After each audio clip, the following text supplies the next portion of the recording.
autoridades, señoras, señores, mi más cordial bienvenida al Centro de Estudios Políticos y Constitucionales para este acto de presentación del libro de doña Ana Capilla, que es doctora en Historia Contemporánea por la UNED y es autora de esta monografía que pueden ustedes ver ahí, que lleva por título La OTAN en el diseño de la política exterior de los gobiernos de la OCDE, el papel de Javier Rupérez.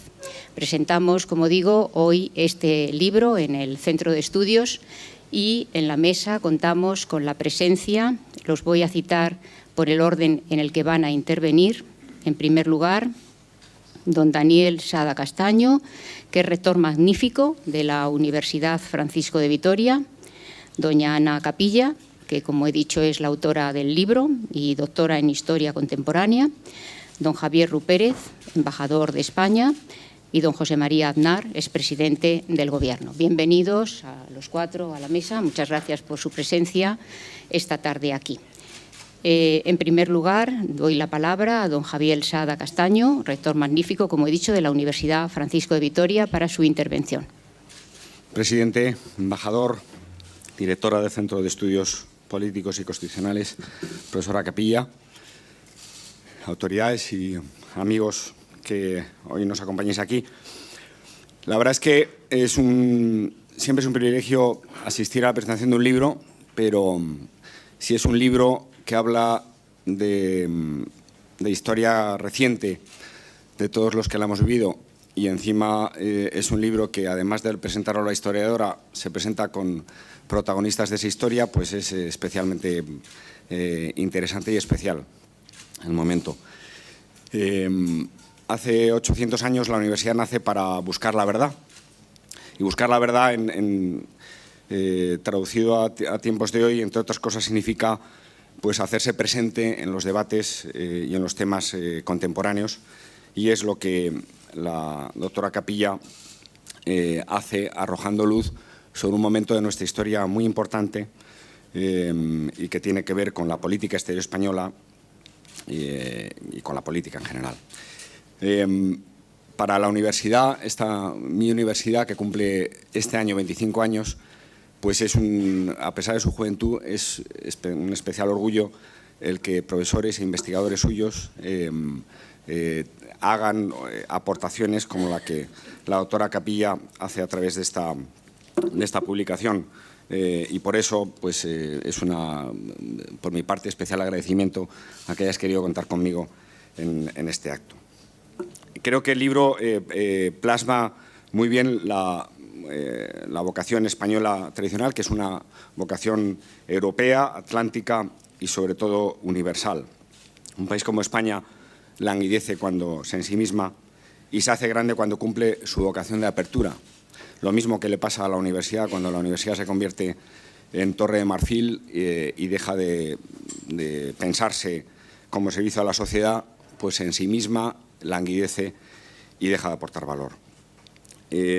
Creo que la historia de España en la OTAN, como bien describe la profesora Capilla, es una historia de éxito y es un éxito que creo que tiene cuatro características. Por un lado, es un éxito que no se consigue sin un esfuerzo muy grande y sin un camino largo que se ha recorrido. Es un éxito también de generosidad y de esfuerzo compartido, donde políticos, personalidades intelectuales, militares, diplomáticos participaron para hacerlo posible y demostrando una vez más que solo los proyectos compartidos salen adelante o salen adelante bien. Creo que es un éxito también al que se llega por mucha ilusión y por mucha esperanza, como digo, de muchas personas que impulsaron este proyecto, entre los cuales pues, hoy nos acompañan varias aquí. Y particularmente es un éxito que, como siempre, responde a liderazgos particulares y compromisos particulares de personas concretas de las cuales este libro se quiere hacer especial eco en la persona de Javier Rupérez, dando el oportuno reconocimiento a ese liderazgo. Termino con una palabra sobre la autora, a la que me cabe mi felicitación por doble motivo, por el libro que hoy se presenta y también porque terminamos dentro de 2 días celebramos la graduación del grado en Relaciones Internacionales, la primera promoción que se gradúa en el grado en Relaciones Internacionales de nuestra universidad, del cual la profesora Capilla ha sido profesora y coprotagonista y artífice de su realización, y por eso creo que hoy es un día de especial motivo de satisfacción para la universidad, para mí como rector y para ti, Ana, que tienes mucho que celebrar. Muchas gracias. Es una satisfacción en una tarde que es muy especial para mí, como pueden entender, ver esta sala llena. No soy ingenua y soy consciente de que quizás no todo el mérito es mío, pero de todas maneras he sido capaz de convocar a toda esta gente y para hablar de mi libro. O sea que Paco Umbral estaría muy orgullosa de mí, desde luego. En especial quiero dar las gracias porque veo muchas caras conocidas, muchos amigos, por supuesto mi familia también. Y bueno, este libro es fruto de la investigación que dio lugar a una tesis doctoral, luego se ha traducido en un libro. Así que, como se pueden imaginar, son muchos años de trabajo y de esfuerzo, y siempre es necesario, la investigación además, que es una actividad muy solitaria, tener el apoyo de gente querida. Entonces, les agradezco no solo que estén hoy aquí, sino sobre todo que hayan estado durante todos estos años apoyándome.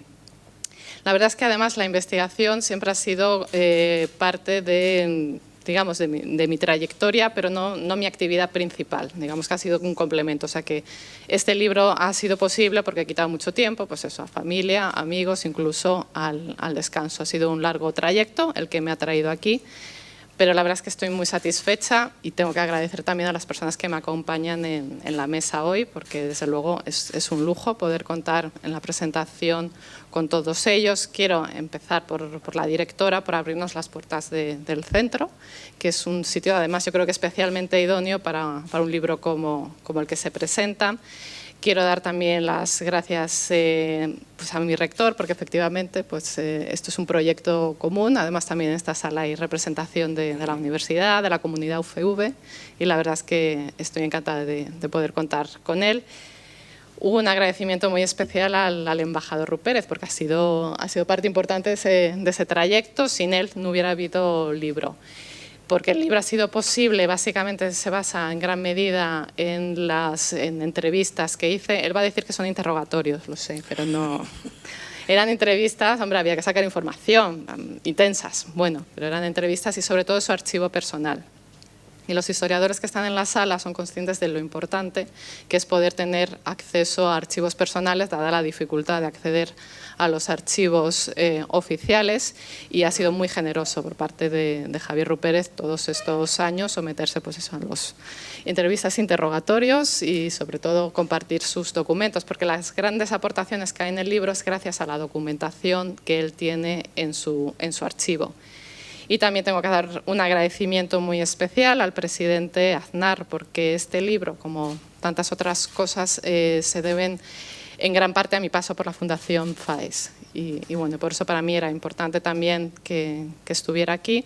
FAES para mí marcó una etapa importante de mi vida y, bueno, como digo yo, FAES en cierto modo imprime carácter. O sea, el enfoque de este libro, mi trayectoria en el que, como digo, la parte de la vida profesional política ha estado combinada con la investigación, viene de mi paso por FAES, donde aprendí que es importante que los proyectos estén bien fundamentados y que se trabaje a partir de la evidencia, de la investigación. En ese sentido, FAES se dice que es un laboratorio de ideas. Yo diría más que nada que es un centro de transferencia de conocimiento, actualizando un poco el término, porque realmente está pendiente de todo lo que se está investigando, de las nuevas ideas, y lo que trata es de llevarlo a la sociedad a través de proyectos políticos. Y por eso mi tesis va sobre eso, sobre cómo se elabora un proyecto político, y porque creo muy necesario, ahora que hay mucha discusión sobre si hace falta más de esto, más lo otro, o cuál es la fórmula del éxito. En un momento en que hay competencia, pues la innovación es clave. Lo estamos viendo en la sociedad del conocimiento. Entonces, desde luego, hay que apostar por la transferencia del conocimiento y hay que apostar por el conocimiento. Y espero que humildemente mi libro, en cierto modo, contribuya a ello, porque, como digo, tiene también un enfoque especial en el sentido de ese doble perfil que yo tengo, académico también, pero político. Y de hecho, el enfoque y la elección de la persona de Javier Rupérez tiene que ver mucho con eso. Eso tampoco es mérito mío, es el director de tesis, Florentino Portero, que entendió que sería útil, teniendo en cuenta que nuestros trayectos eran más o menos similares. De hecho, yo cuando escribí la tesis estaba en un gabinete ministerial, igual que en su momento estuvo Javier, el embajador Rupérez. Y la verdad es que, y aquí sí que voy a tener mi momento de vanidad de la tarde, creo que eso también aporta mucho al libro, el ver la parte práctica. Y creo que hay cuestiones que mi experiencia me ha servido para leer mejor los papeles, para entenderlo mejor, porque realmente un gabinete es la primera retaguardia de la política. Allí se ven muchas cosas y allí también se entienden muchas cosas. Y al final también ha servido para, dentro de toda la información que uno tiene cuando está realizando una investigación, seleccionar también en dónde poner el foco. En ese sentido, el libro es muy académico, evidentemente, está basado en mi tesis doctoral, pero también quería que tuviera una cierta, que fuera práctico y que sirviera también para quienes nos dedicamos a la política, y por eso hay cuestiones que me llamaban mucho la atención, como era la relación, que nunca son fáciles, entre lo que es el ministerio, la presidencia del gobierno y el partido, que siempre surgen algunas tensiones. Precisamente todo lo que es la elaboración del programa político está ahí muy claro. Además, una cuestión tan polémica como fue la entrada en la OTAN, era especialmente importante saber las posiciones de cada una de las partes.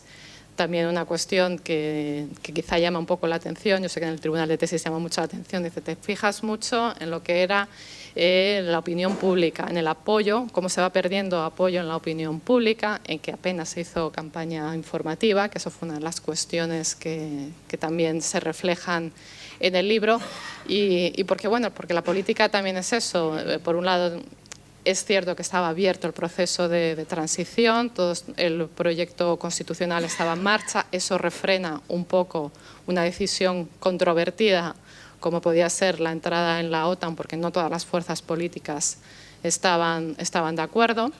Creo que entre las aportaciones del libro es importante desmentir que hubo consenso. Nunca hubo un consenso para no entrar en la OTAN. La UCD siempre tuvo claro, o su secretario de Relaciones Internacionales, sobre todo Javier Rupérez, tuvo claro que era una parte importante del proyecto. Se aplazó por cuestiones para no poner en peligro el proceso constituyente, pero en un momento dado pues ya se aplica, y de hecho el propio presidente Suárez, antes de dimitir, le dice a Javier Rupérez que era el momento, entre otras cosas porque caducaban los pactos.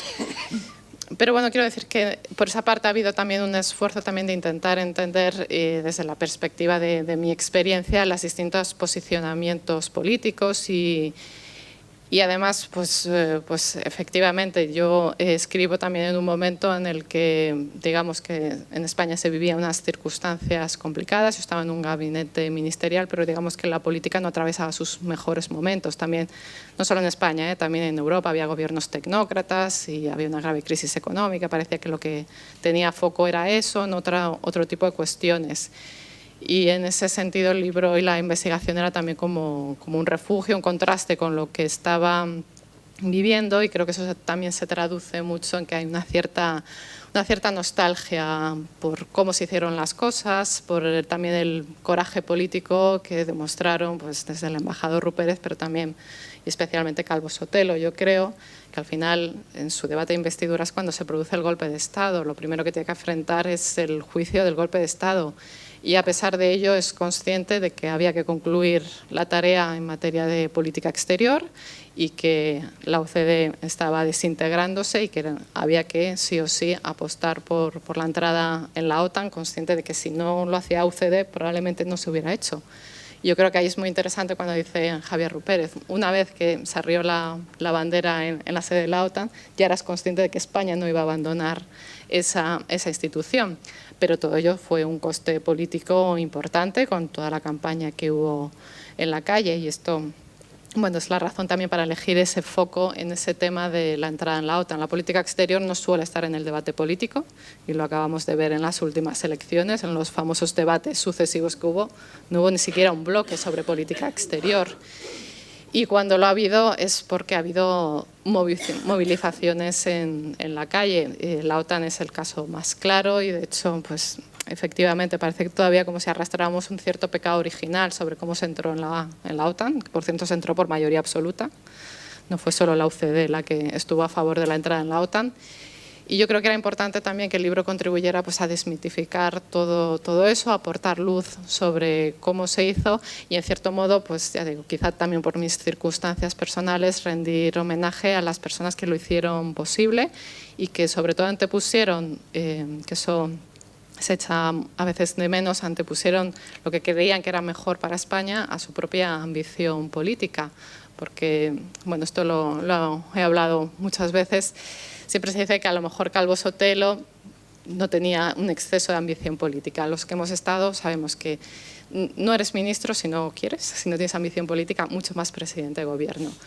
Calvo Sotelo yo creo que hizo un sacrificio y hay que reconocer ese sacrificio que hizo porque él tenía una idea para España, una cierta idea de España, fue fiel hasta el final y creo que merece la pena también esos referentes de vez en cuando también tenerlos claros y destacar por qué son referentes políticos, en el sentido de que los admiramos por el coraje, por las decisiones que tomaron y sobre todo porque fueron capaces de asumir el coste político que eso conllevaba.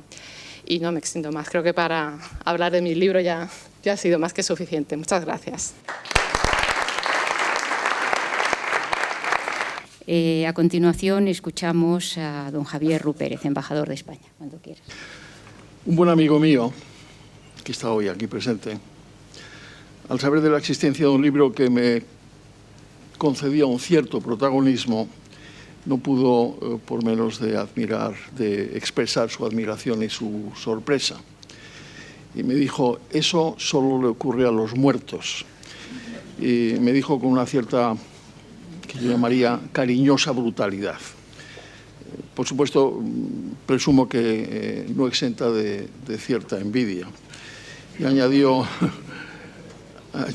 contento te puedes sentir, mientras al mismo tiempo decía, manifestaba su curiosidad por saber cuál era el contenido de un texto que, según él, solo hubiera debido tener lugar en un momento posterior a mi óbito, ¿no?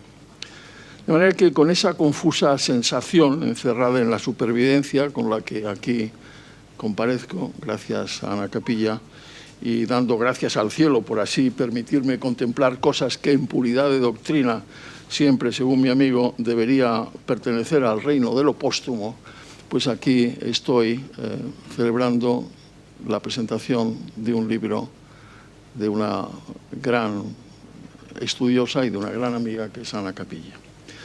Pero de luego sería por mi parte necio ocultar la alegría que en esta ocasión la supervivencia me depara al poder observar directamente y no desde el lejano más allá la publicación de este excelente libro que en lo esencial recoge la muy premiada tesis doctoral, como decía Ana, de ella misma. Y es natural que yo sienta hacia ella agradecimiento por haberse fijado en mi persona para articular su texto en torno a la integración de España en la OTAN, y que también lo sienta, por cierto, y también está aquí presente por su mentor y por su inspirador, el profesor Florentino Portero, que estuvo claramente en el origen de la idea.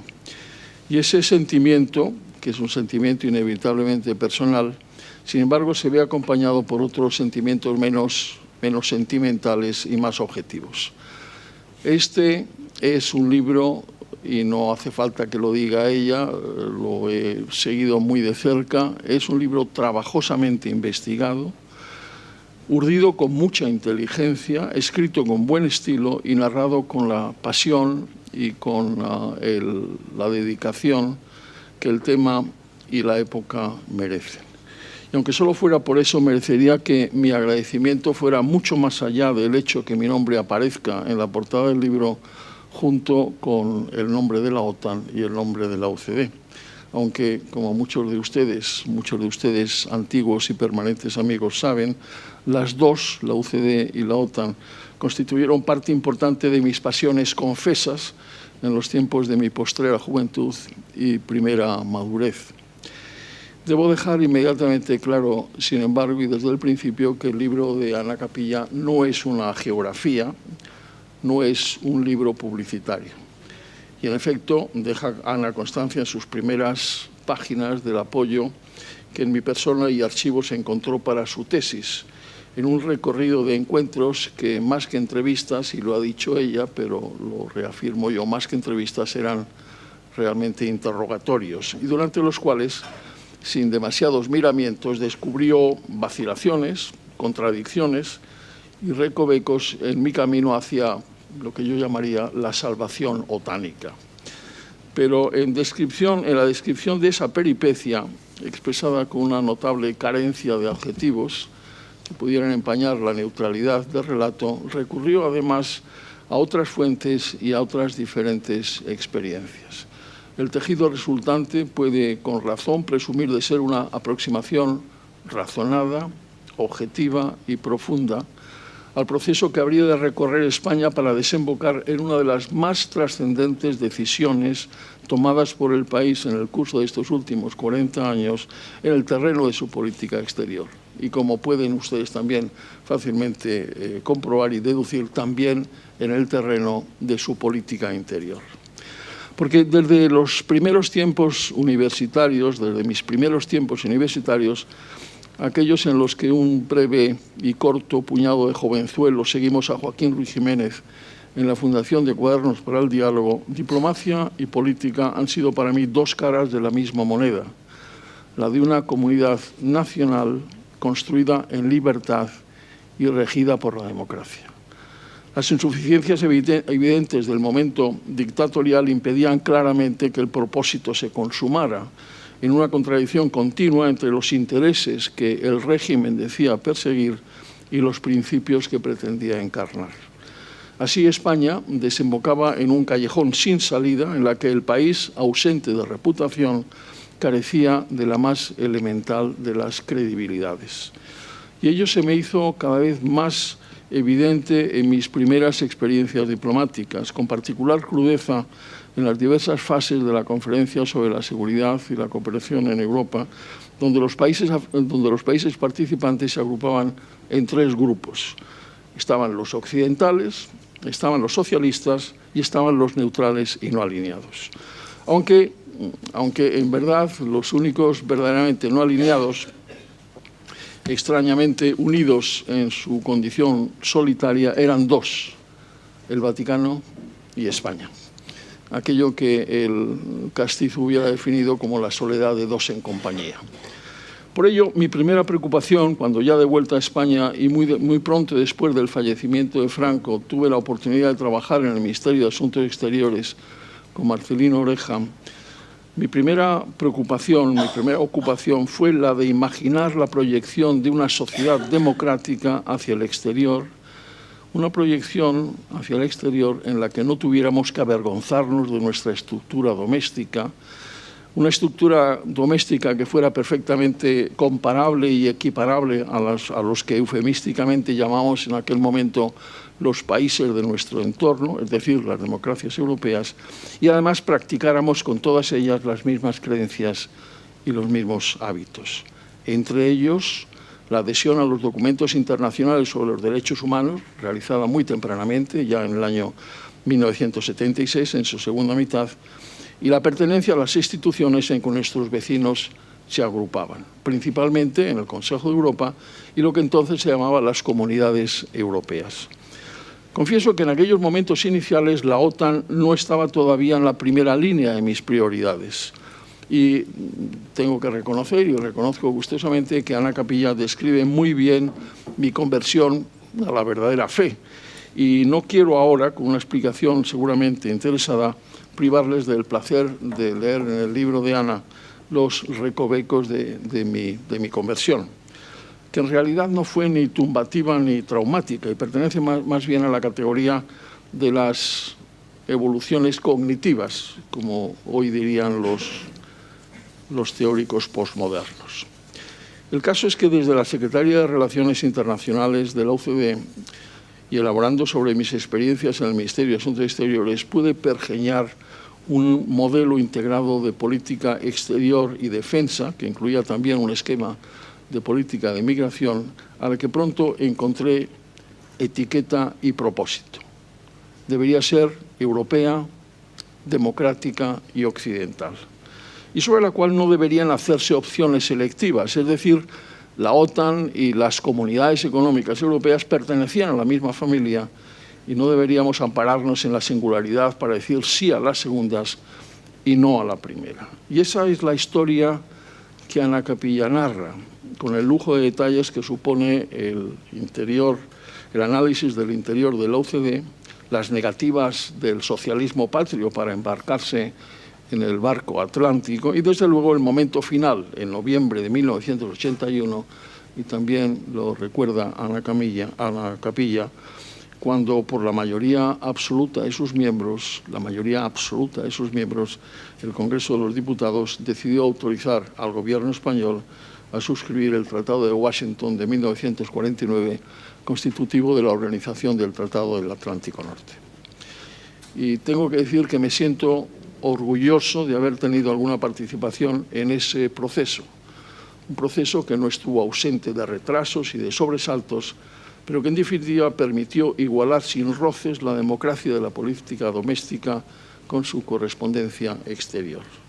Aquel que trabajosamente habían construido desde ambas orillas del Atlántico los países que tenían la libertad y el Estado de Derecho como bases ineludibles de su existencia y que habían decidido libremente poner en conjunto sus esfuerzos para defender con las armas, si fuera necesario, el acervo común.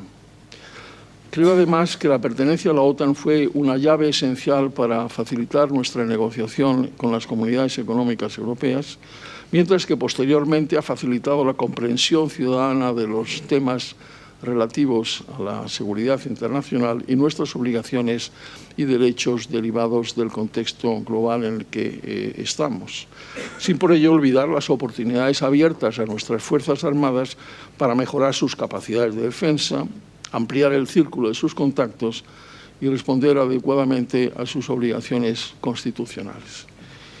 En el curso de nuestras vidas, y cuando la edad suavemente nos invita a realizar unos ciertos balances de nuestra trayectoria, encontramos inevitablemente puntos de acierto y puntos de error. En mi caso, reconozco humildemente que varios son los que entran en el segundo de los capítulos, en el capítulo de los errores, pero la OTAN ha pertenecido siempre al primero. Volvería a hacerlo tal como lo hice, sin dudas ni arrepentimientos. Tanto más cuanto que si recuperación de nuestra reputación, tanto más que si contemplamos lo que en España ahora acontece, la recuperación de nuestra reputación y la paralela credibilidad exige urgentemente practicar la lección que el legado de la transición nos dejó de forma contundente. Solo en el respeto al espíritu y a la letra de la Constitución de 1978, la comunidad de los españoles podrá recuperar la vigencia y el decoro que los anacrónicos predicadores de la vuelta a la tribu, junto con los nostálgicos guerracivilistas que a Stalin proclaman como modelo, intentan arrebatarnos.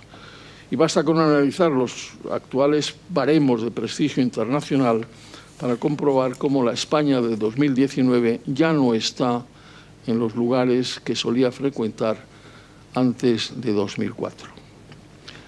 Ha querido Ana Capilla singularizar en mi persona los avatares de nuestra incorporación a la Alianza Atlántica y, de nuevo, quiero expresarle mi agradecimiento por ello, pero en realidad, como todos ustedes comprenderán, esta fue una emocionante aventura colectiva, en la que en primer lugar participaron en diversos grados de envolvimiento y actividad aquellos que tenían la capacidad ejecutiva para adoptar y poner en práctica la decisión. Ellos son Adolfo Suárez, que supo llegar al puerto atlántico poco antes de que se viera obligado a dimitir, Marcelino Oreja, al que su relativamente temprana adhesión a la causa le llevó, en contra de su voluntad, desde el Ministerio de Asuntos Exteriores a otras responsabilidades. Leopoldo Calvo Sotelo, como también recordaba Ana, en ello fielmente acompañado por José Pedro Pérez Llorca, quien desde el momento en que expuso en el Congreso su programa para ser elegido presidente del Gobierno, no cejó en su empeño de asegurar la occidentalidad española. A los que yo añadiría, bien que no participe en el espectro temporal en que se mueve el libro de Ana Capilla, a José María Aznar, que como presidente del Gobierno obtuvo del Congreso de los Diputados el asentimiento para culminar con la integración de nuestras Fuerzas Armadas en la estructura militar, el proceso que la llegada de Felipe González a la presidencia del Gobierno en 1982 había interrumpido. Pero además de ellos me siento calurosamente obligado a recordar a todos aquellos que desde la Secretaría de Relaciones Internacionales de UCD conmigo trabajaron en un ejemplar ejercicio colectivo de responsabilidad y dedicación para plasmar en documentos programáticos lo que acabaría convirtiéndose en la columna vertebral de la política exterior de la democracia española, la política exterior que se quiso y debería seguir siendo europea, democrática y occidental. Y por ello traigo aquí los nombres de Guadalupe Ruiz Jiménez y de Rosa Posada y de María del Pino y de Pedro Luis Gómez y de Álvaro Guitar y de Francisco Méndez Goas y de Miguel Sánchez Montes de Oca y de Carmen Muñoz y de Brigitte Bosser y de Francisca Cicuéndez y de Javier Peña y de Chata Ibarra y de Daniel de Bustoria. Todos ellos, en sus diversas funciones, contribuyeron a sentar las bases de una visión integrada, realista y al tiempo cargada de sano regeneracionismo en la proyección exterior e interior de una España patria, común e indivisible para una comunidad de ciudadanos libres e iguales, en la que nunca he dejado de creer y a la que he dedicado y sigo dedicando lo mejor de mis fuerzas y de mis conocimientos. Y gracias, Ana Capilla, por darme la ocasión de reiterarlo. Y gracias, José María Aznar, Yolanda Gómez, Daniel Sada, rector de la Universidad Francisco Vitoria, por haber querido compartir con la autora y conmigo la presentación de este necesario ilustrativo texto. Y a todos ustedes, a los cuales mirándoles en tantas ocasiones me reconozco y agradezco, gracias por haber querido acompañarnos. Muchas gracias. A continuación escuchamos a don José María Aznar, expresidente del Gobierno. Muy buenas tardes a todos, señora directora. Muchísimas gracias por su presencia y por acogernos en esta casa y por su bienvenida. Y el señor rector y señor embajador y querida Ana. Para un atlantista convencido y públicamente convencido como yo, pues no tiene ningún problema intervenir en este acto, sino todo lo contrario, es un motivo de alegría y de satisfacción, sobre todo cuando se habla de una obra muy seria y muy importante. Cuando además está por medio pues una persona como el embajador Rupérez, pues doblemente, porque es una gran alegría y es una demostración que un vivo puede recibir elogios en España, lo cual no está nada mal. Y no está nada mal, pero hay que tenerlo siempre en cuenta y siempre recordarlo y especialmente agradecerlo, ¿no? Para un expresidente del Gobierno, un acto de este tipo puede tener la tentación siempre de contar historias, ¿no? Yo no voy a contar historias, me voy a ceñir a la historia, pero voy a contar una historia nada más. Porque hablando de esto, de los elogios a los vivos y de los que ya no están vivos, pues yo siempre me he negado en todo momento en mi vida pública, en mi anterior vida, quiero decir, política, pues a que mi nombre apareciese en ninguna placa, en ningún sitio. Pero tuve una vez que inaugurar la Embajada de España en Washington, siendo embajador el embajador Pérez. Y entonces el embajador Pérez, muy amablemente, pues puso una placa. Y allí estuvo la placa. ¿Cuánto tiempo estuvo la placa? El tiempo que estuvo el embajador Pérez. En cuanto el embajador Pérez fue sustituido, la primera decisión del sustituto fue acabar con la placa. Obviamente no sé si la placa luego yo creo que fue restablecida o no fue restablecida, pero eso de restablecer o no restablecer placas no es una cosa que sea muy agradable ni muy seria, ¿no? Pero eso pasa también con la memoria de los vivos y con la memoria de que no son vivos, ¿no? Algunas personas hablan mucho de Manuel Azaña, pero no conocen toda la historia de Manuel Azaña, no conocen lo que pensaba Manuel Azaña en algunas cosas, ¿no? Y recibir elogios en España siempre es complicado, ¿no? Y recibir elogios una vez que ya has dejado de estar vivo, pues también puede tener su complicación, ¿no? Manuel Azaña creó en los años 20 creó una revista que se llamaba La Pluma, que no tenía muchos lectores, porque como saben ustedes, entre otras cosas, Azaña era un escritor sin lectores. Pero decía cosas interesantes, ¿no? Y en un artículo publicado en La Pluma, en la revista La Pluma, en 1922 exactamente, Manuel Azaña decía lo siguiente: no hay duda, desenterrar a los muertos es pasión nacional. ¿Qué incentivos secretos tienen para el español los horrores de ultratumba que no se satisfacen con ponderarlos a solas y ha de ir a escarbar en los cementerios a cada momento? Vocación de sepultureros, realismo abyecto, necrofagia, de todo hay en esa manía. Aquí la hemos denunciado más de una vez. Avisamos a toda persona notoria que procure morirse a hurtadillas y enterrarse con nombre supuesto, si quiere reposar en paz. De otro modo, irán a quibrarle las cenizas cuando menos lo espere. Nadie está libre. Esto es de 1922 y es una gran satisfacción que eso pues todavía no nos ocurra a ninguno de los que estamos aquí. Pero y es una gran satisfacción que pueda haber elogios bien merecidos, como es el caso del elogio al embajador Pérez. Pero quiero felicitar también a Ana Capilla, que por cierto, como ella misma ha recordado, fue una excelente y magnífica becaria de la Fundación FAES. Y la quiero felicitar por su excelente tesis doctoral y por este libro, que es un libro oportuno, que es un libro importante y que es un libro necesario. Es un libro oportuno porque este año se celebra el 70 aniversario de la Alianza Atlántica. Es un libro importante porque demuestra que el proyecto ideado por la OCDE, y en particular por Javier Rupérez, para la política exterior de una España democrática, contempló desde el primer momento la pertenencia a la Alianza Atlántica como un elemento fundamental del mismo. Así lo aprobó el primer y segundo Congreso de la OCDE y así lo ratificaron todos sus diputados, incluso los que estaban en principio en contra y que después votaron a favor. España entró en la OTAN con el respaldo mayoritario de las Cortes. En la época de la transición española, como se ha recordado, todas las opciones estaban abiertas. Incluso había quien defendía claramente la neutralidad entre bloques, es decir, entre el mundo libre y el mundo comunista. Pero la OCDE entendió que lo mejor para nuestro país era ocupar una posición coherente con nuestra historia en el escenario internacional, después de 4 décadas de aislamiento. Esto se resumía en una política exterior europea, democrática y occidental. Y aquí quiero de nuevo resaltar el papel del embajador Rupérez, pues que fue él quien llevó las primeras negociaciones para determinar el papel que España iba a tener dentro de la alianza, ya que el ingreso de España en la OTAN se logró en un tiempo récord. Pero una vez admitido nuestro país, quedaba la parte más complicada, que era negociar las condiciones exactas de la adhesión.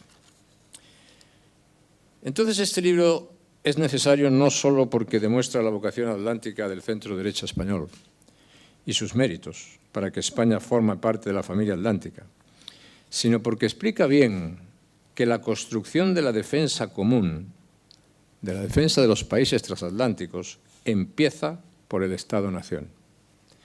No renunciamos a la política nacional de seguridad y defensa porque sabíamos que es la base de la defensa común. Este libro, además, como he dicho, es necesario porque puede contribuir al debate sobre la crisis actual de las relaciones transatlánticas. Si queremos reparar la relación transatlántica, que está seriamente dañada en este momento, hay que dar ya los primeros pasos en esa dirección. Hay que recuperar los valores en los que se forja el mundo atlántico. La libertad, la democracia, el Estado de Derecho, el pluralismo, la tolerancia, la igualdad, valores y principios que fundamentan el orden liberal. Hoy desafiados por las tendencias al desorden, por el populismo, por los nuevos autoritarismos y totalitarismos que otra vez desafían nuestras democracias. Y además hay que empezar por revitalizar las instituciones que han sido la piedra angular del mundo atlántico, porque establecieron una base legal y legitimadora para el orden mundial liberal que haríamos muy bien en preservar. Esta revitalización hay que empezarla con la OTAN y es necesaria una transformación de la Alianza Atlántica. Y yo defiendo que hay que introducir algunos cambios importantes. Hace ya varios años lo propusimos en el informe Una alianza por la libertad, publicado por la Fundación FAES, y que ahora precisamente estamos actualizando. Entonces propusimos varias cosas, pero la más importante era que los aliados desarrollen un componente transatlántico de seguridad nacional para luchar contra el terrorismo yihadista. También instamos a la OTAN a que abriera sus puertas a aquellos países democráticos, como Japón e Israel, que estuvieran dispuestos a contribuir a la seguridad colectiva. Y sigo pensando que medidas como estas son la mejor manera de asegurar la eficacia de la OTAN en el siglo XXI. Del mismo modo, también pienso que la alianza transatlántica debe transformarse en algo más grande. El mundo occidental ya no puede definirse como un concepto geográfico, sino como una comunidad de valores compartidos y de acciones conjuntas. Fortalecer los lazos con el Reino Unido será fundamental después de que ocurra el error del Brexit, así como fortalecerlo con naciones como India, Colombia o Chile. La OTAN ha funcionado estos 70 años y ha protegido nuestros sistemas políticos y nuestras libertades, pero la OTAN necesita adaptarse al nuevo entorno geopolítico. ¿Y qué es lo que se requiere entonces? Pues se requiere un liderazgo estadounidense, una Europa más fuerte y una visión común. Con Donald Trump en la Casa Blanca y una Europa debilitada por los populismos, la falta de crecimiento económico y la crisis de la inmigración, no será fácil. Pero está claro que Europa tiene que hacer más, es verdad, pero los Estados Unidos no deben hacer menos en la OTAN, porque la Alianza Atlántica no es solo la suma de sus miembros, es mucho más. La Alianza Atlántica no es solo un presupuesto, que también es un gran acuerdo político, es un gran acuerdo histórico, vital para la estabilidad, para la seguridad y para la prosperidad del mundo, como fue vital para derrotar al comunismo y será vital para derrotar a los nuevos adversarios y enemigos del orden liberal. España es una nación atlántica y sus páginas más brillantes son de una historia atlántica. Compartimos los valores atlánticos, compartimos las políticas atlánticas y nuestro futuro será un futuro ligado a la revitalización y al reforzamiento de esos compromisos y de esas políticas. Así hemos encontrado siempre en nuestra historia nuestros mejores momentos. Y si seguimos esta guía, encontraremos en el futuro también nuestros mejores momentos. Como españoles debemos estar orgullosos de los logros de la Alianza Atlántica y de formar parte de las naciones libres. En este libro está explicado cómo empezó todo, o si quieren decirlo, cómo empezó casi todo, por lo que recomiendo vivamente su lectura. Muchas gracias a todos por su tiempo. Concluimos el acto, no sin antes felicitar nuevamente a la autora del libro que hoy presentamos por haber publicado esta investigación que le habrá costado, como ella misma ha dicho, un tiempo de su vida notable. Muchísimas gracias a los miembros de la mesa. Muchas gracias al presidente Aznar, muchas gracias, embajador Rupérez, muchas gracias, rector, también. Felicidades, Ana. Autoridades, señoras, señores, aquí concluimos el acto. Esperamos verles pronto en el Centro de Estudios Políticos y Constitucionales, en cualquiera de los eventos que organizamos. Muchas gracias y buenas tardes.